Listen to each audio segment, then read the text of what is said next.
وصیت 26 فضیلت سوره ام الکتاب.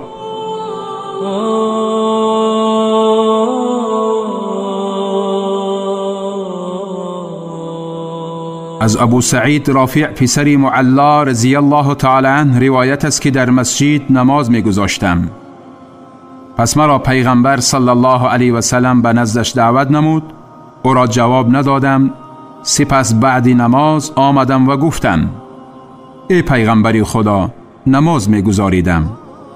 پیغمبر صلی الله علیه و سلم فرمود: آیا خدا نفرموده است ای مؤمنان، چون خدا و رسول شما را برای آن چیز که شما را زنده دل می سازد بخواند قبول کنید و بدانید که خدا در میان مرد و دل او حائل می شود و بدانید که به سوی او برانگیخته خواهید شد. سوره انفال آیت 24.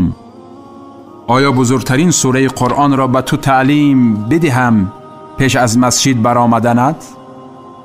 پس از دستم گرفت و هنگامی که از مسجد برآمدنی شدیم گفتم: ای پیغمبری خدا، گفتی بزرگترین سوره قرآن را به تو تعلیم میدهم. پیغمبر صلی الله علیه و سلم فرمود: الحمد لله رب العالمین. این 7 آیت، 7 فضیلت، حمد خدا و قرآن بزرگ است که به من آورده شده است.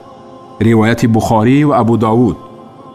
از ابو هریره رضی الله تعالی عنه روایت شده است که پیغمبر صلی الله علیه و سلم فرمودند: هر که نماز بخواند و در آن سوره ام القرآن، سوره فاتحه و یا خود حمد را نخواند، نمازش کامل نیست.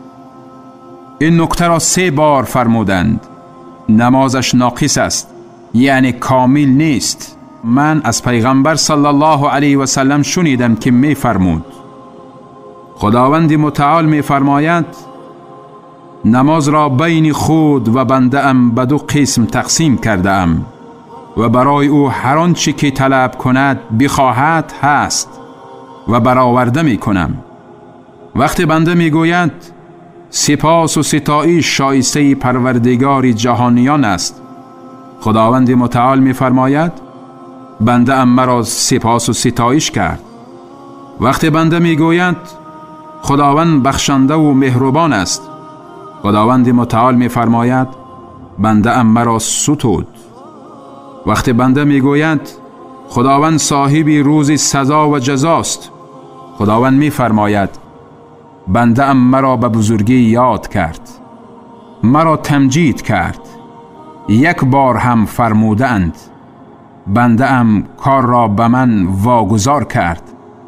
وقتی می گوید: تنها تو را عبادت می کنم و تنها از تو کمک و یاری می خواهم، خداوند می فرماید: این بین من و بنده ام است و برای بنده ام هست هر چی می طلبد.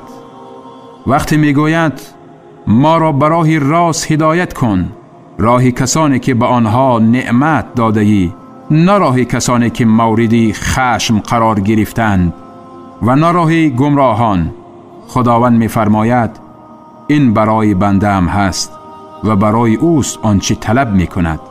روایت مسلم و ترمذی.